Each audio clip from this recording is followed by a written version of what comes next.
बिस्मिल्लाहिर्रहमानिर्रहीम। अस्सलाम वालेकुम नाज़रीन, आप यूट्यूब चैनल देख रहे हैं। मैं इमरान खान हूँ। मैं जर्मनी में ट्रैवल कर रहा हूँ, तो यहाँ रास्ते में ये वीलॉग आपकी खिदमत में, और ये ज़्यादा लंबा नहीं होगा, मुख्तसर बात मैं आपसे करूँगा क्योंकि अब म्यूनिख में हमारा प्रोग्राम है।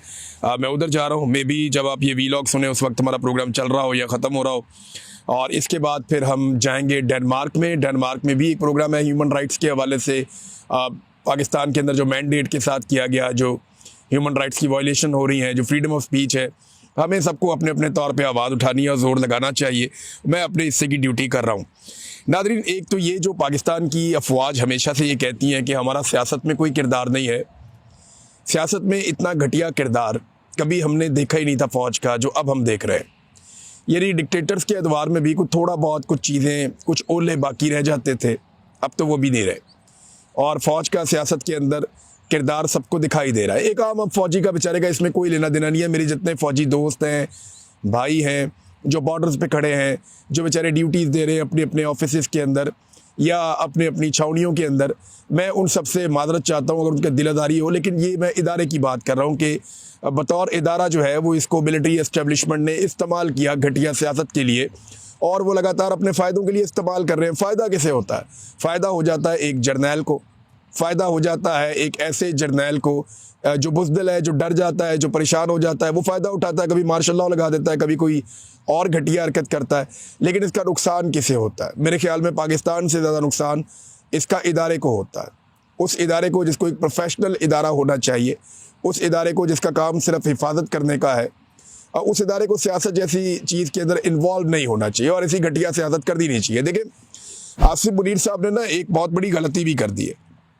इस बात को हमें अपने दिमाग में रखना पड़ेगा। गलती क्या कि जो एक फ़ौजी होता है या जो एक जर्नैल होता है, उसके पास जो सबसे बड़ी ताकत होती है वो ये होती है कि लोग उसे बहादुर और दिलेर समझते हैं। यही सबसे बड़ी चीज़ होती है ना। किसी भी फ़ौजी डिक्टेटर के पास या किसी भी फ़ौजी जर्नैल के पास या किसी भी फ़ौजी ऑफिसर के पास जो बाकी लोगों से मुख्तलिफ एक चीज़ होती है, जो उसे बाकी लोगों से अलग करती है, मुमताज़ बनाती है, वो लोगों में उसकी एक मिथ होती है कि ये डरता नहीं है, ये दलेर है, ये बहादुर है, ये मुकाबला करने वाला है, ये सख्त जान है, ये कुर्बानी देने के लिए तैयार हो जाएगा, ये पीछे नहीं हटता, ये डट जाता है, डरता नहीं है। ये फ़ौजी के बारे में अमूमी तौर पर तासुर ये होता है। तो आसिम मुनीर साहब ने ये जो गलती की, इससे उन्होंने अपनी मिथ तोड़ ली।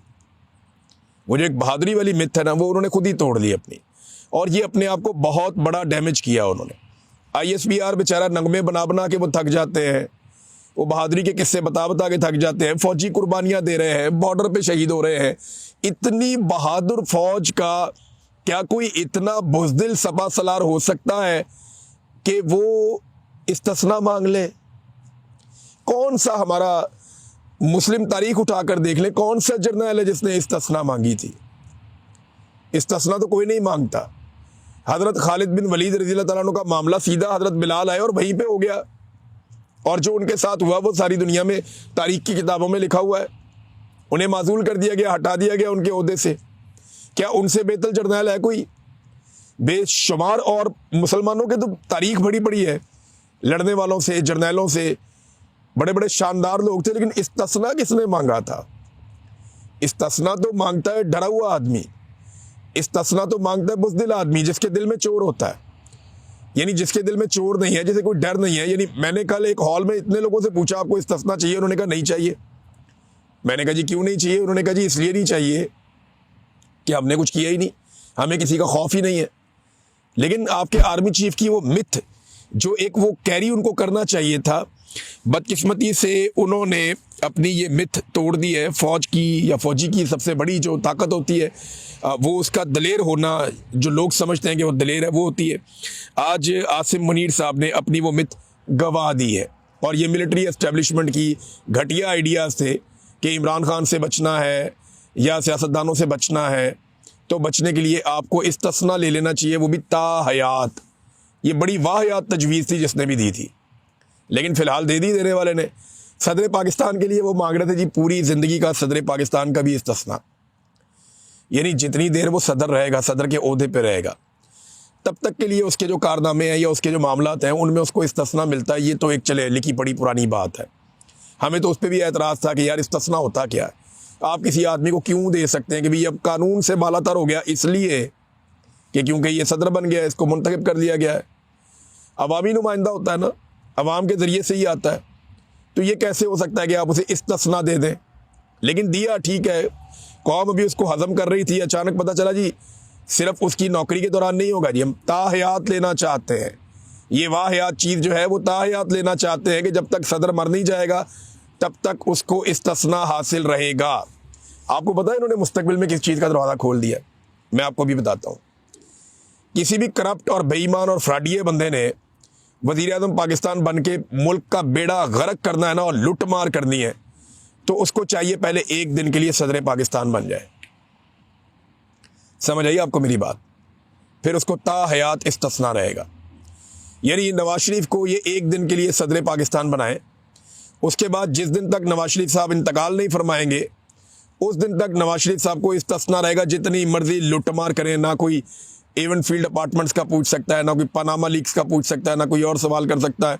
मियाँ साहब दियाँ सत्ते खैरा।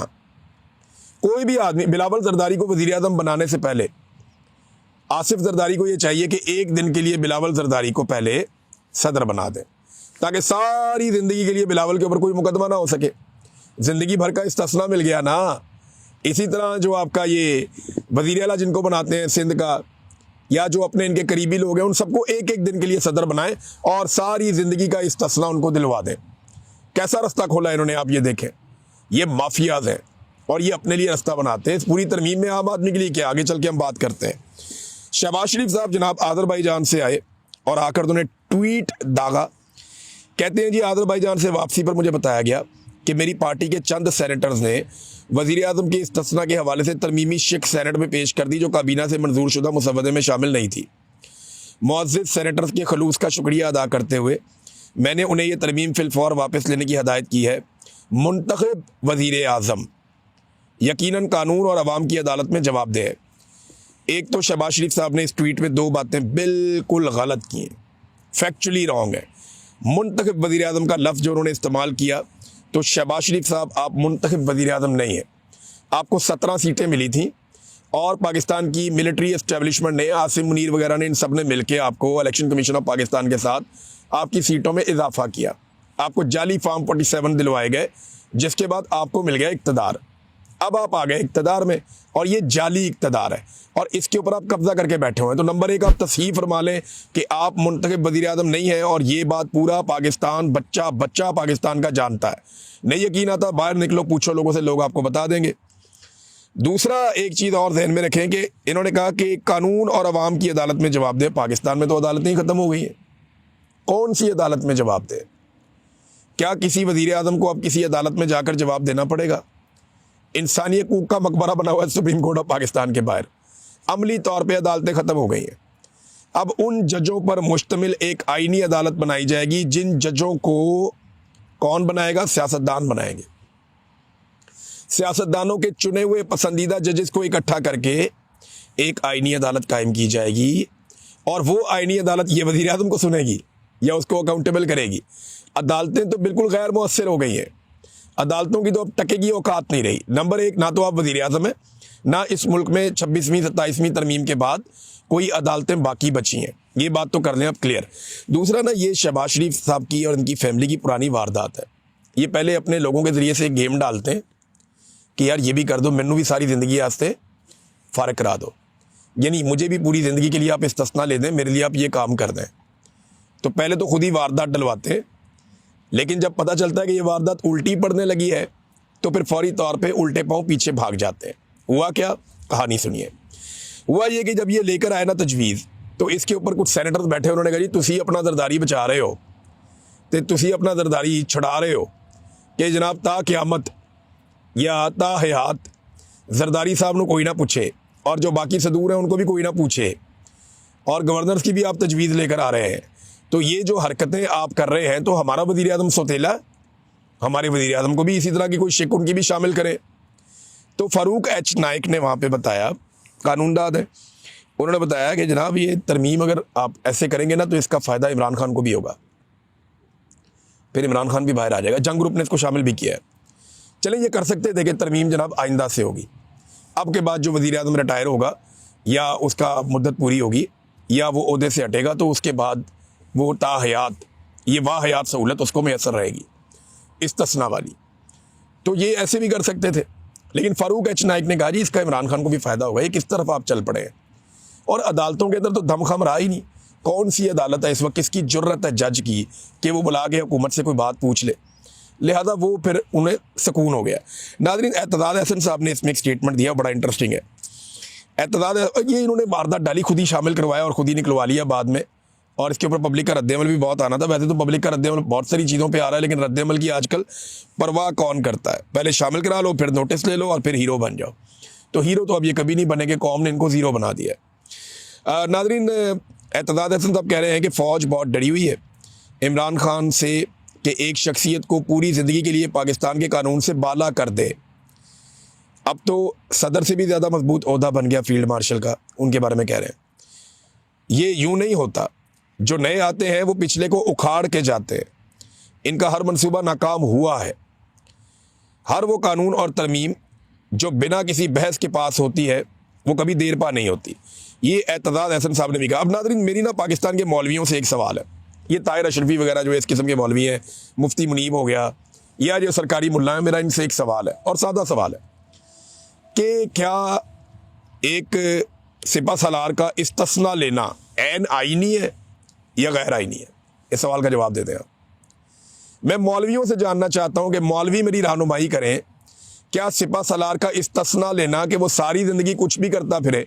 अब सिपा सलार जो है उसने कोई दुकान से टॉफ़ियाँ उठा के तो भागना नहीं है, उसने वही करना है ना, अपने इख्तियारात का गलत इस्तेमाल करना है, सियासत में मुदाखलत करनी है, जबरी गुमशुदगियाँ करनी है, ह्यूमन राइट्स की वायलेशन करनी है, मीडिया को कुचलना है, अदलिया को कुचलना है, एजेंसियों के ज़रिए से घटिया तरीन काम करवाने, यही काम हो जाता है ना।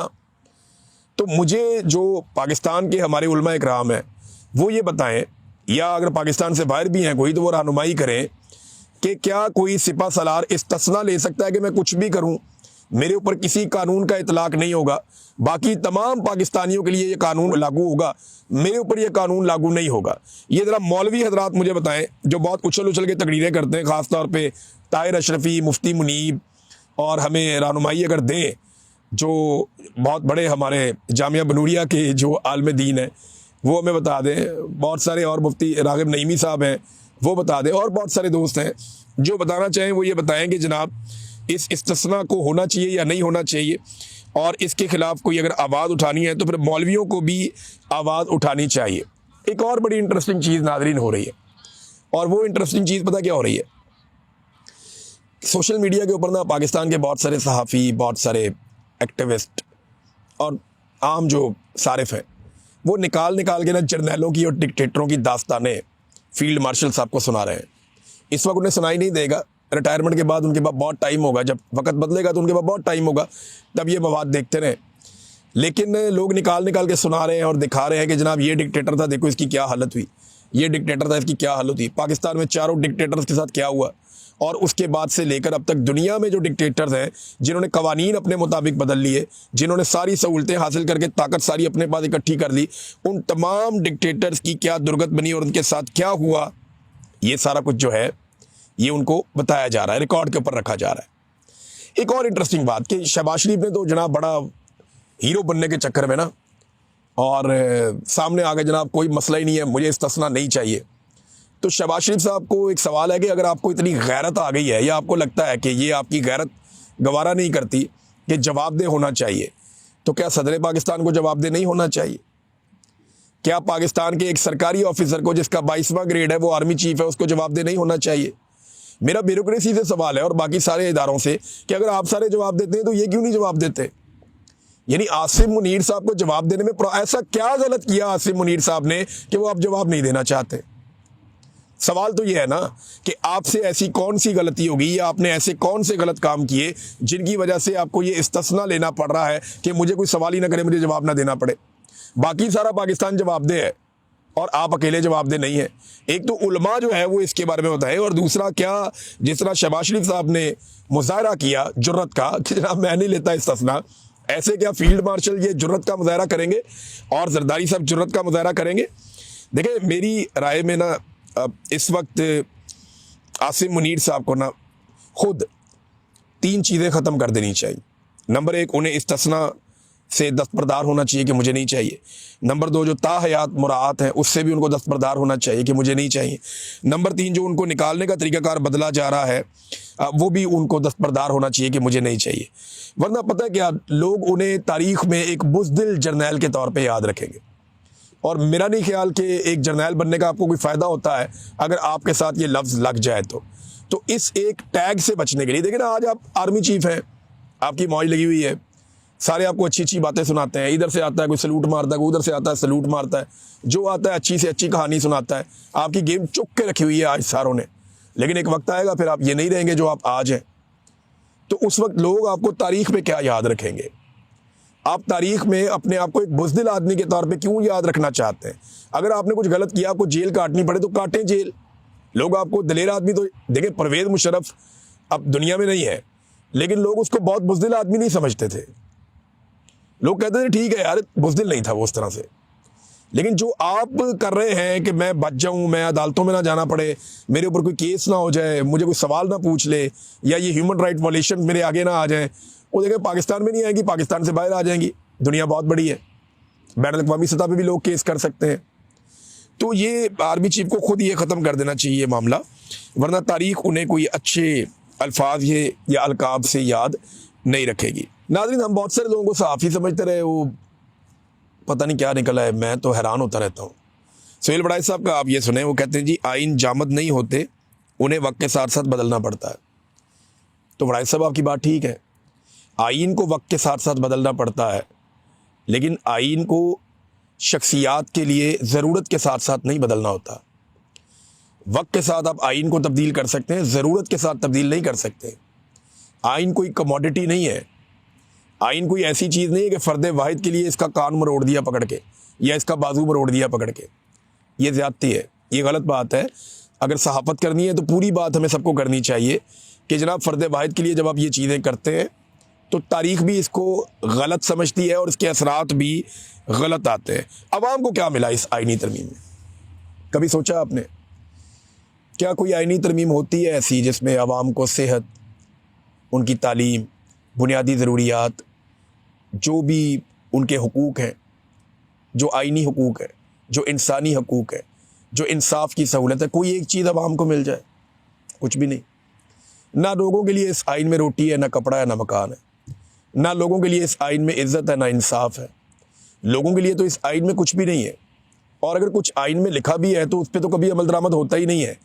ये आइन की जो किताब है ना, ये बड़े बड़े लोगों के इक़्तिदार के ऐवानों के रास्ते क्लियर करने के लिए, ये उन लोगों को सहूलत फ़राहम करने के लिए। इसके अलावा मुझे इस आइन में आम आदमी के लिए कुछ दिखाई नहीं देता, कुछ भी नज़र नहीं आता।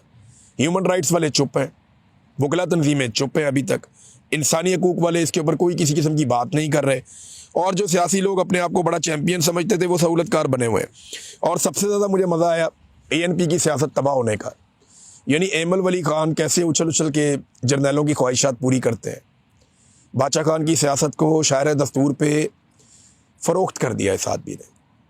यानी कितनी बड़ी सियासत थी बादशाह खान की, कितना बड़ा नाम था, लेकिन बादशाह खान की सियासत को कोई तबाह नहीं कर सका, उनके नज़रिए को कोई तोड़ नहीं सका। एमल वली खान ने तबाह कर दी। किस लिए? सिर्फ बलूचिस्तान से सेनेट की एक सीट के लिए ये औकात और ये हालत रह गई। तो बड़े लोग एक्सपोज हुए, और कम से कम इतना बड़ा ओहदा जो मिलिट्री चीफ का ओहदा है वो भी एक्सपोज हो गया कि जनाब उन्हें डर लगता है, उन्हें डर लगता है कि जनाब मेरे साथ कुछ हो ना जाए। इमरान खान साहब का खौफ है, खौफ तो रहेगा। अब तक के लिए इतना ही, अपना ख्याल रखिएगा, अपने चैनल का भी। अल्लाह हाफ़िज़।